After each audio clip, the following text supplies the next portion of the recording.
Cabaret på Aarhus Teater, en musical om friheden i Berlin lige inden verden gik under. Liv og glade dage i Kit Kat Klub, frihed og ingen censur, plads til seksualitet af enhver slags. Instruktør Niklas Bendiksen. Først og fremmest så handler det om en tid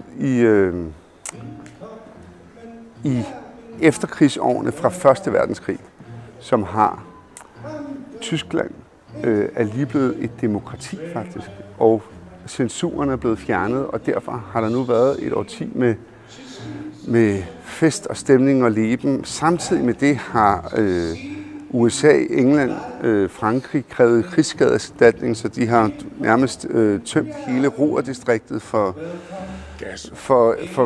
metaller, alt hvad der havde. Altså, så vi har et Europa, der har strippet Tyskland for deres identitet. Og herrer, mesdames et messieurs, ladies and gentlemen.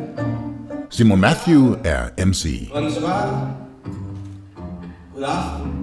Og det er så i det her skæringspunkt, forestillingen starter, hvor at friheden blomstrer, der er stemning, der er fri seksualitet, at kunsten eksploderer, samtidig med, at der begynder en bevægelse om at skabe et Tyskland igen, som man kendte det. Der er mange, der prøver på det, men dem, der har mest succes med det, er jo nazismen. Så her, 4 år efter det her, er det Hitler kommer til magten. Selv orkestret er wunderschön.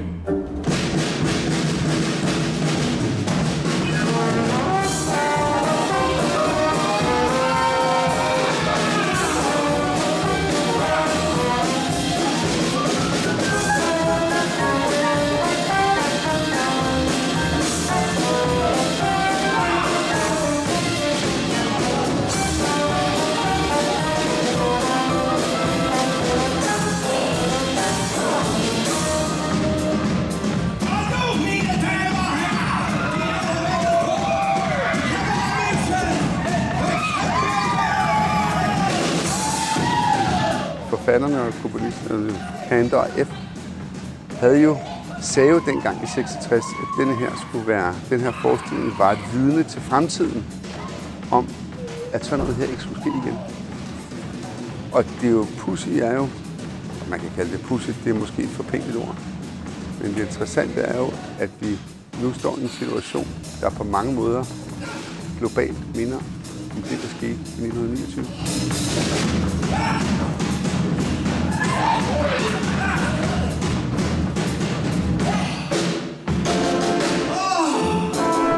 Du kan jo høre, at der er masser af fed musik og dans og alting. Hvad ellers synes du, der er godt i den her forestilling, som folk skal ind og se? Jamen, der er jo nogle smukke kærlighedsmomenter og en skøn historie med et ældre ægtepar, Fräulein Schneider og Herr Schulz, som bliver dybt forelsket i deres livs efterår, kan man sige. Og det er meget rørende, synes jeg. Sofia Nolsø er Sally Borges, en frigjort cabaretsanger, som mænd er tiltrukket af. Hun er kommunist og en fri kvinde.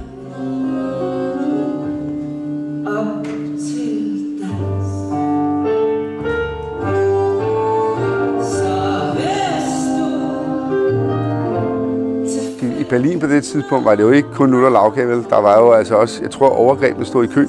Ikke? Jeg ved, der var en gade i Berlin på det her tidspunkt, som hed Mutterstrasse, som kun var prostituerede, der var gravide. Så i den ene ende af gaden var de 1 måned henne, og i den anden ende af gaden var de 9 måneder henne. Og så kunne man køre som rig mand ned igennem. Det virker jo meget, meget voldsomt. Ikke?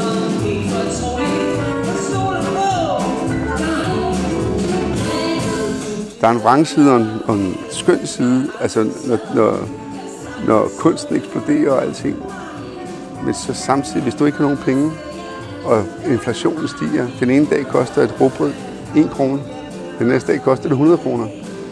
Hvad har du så? Du skal have mad på bordet, du skal have brødføde din familie. Det er næsten som i Rema. Ja, nej, jeg håber ikke Rema laver den.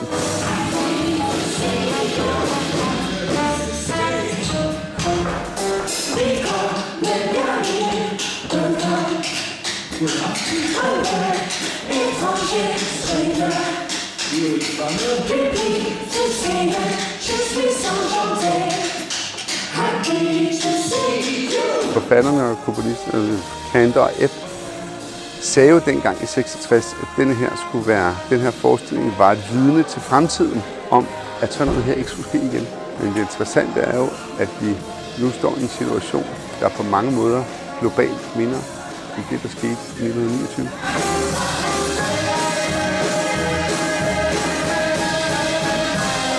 Jamen, have det godt. Ja. Tusind tak, Det var slet. Niklas. Ja. Jeg napper den der. Ja, det skal du have. Ja, krybben er tom, historien gentager sig, eller hvad tænker du? Se Cabaret Aarhus Teater. God fornøjelse.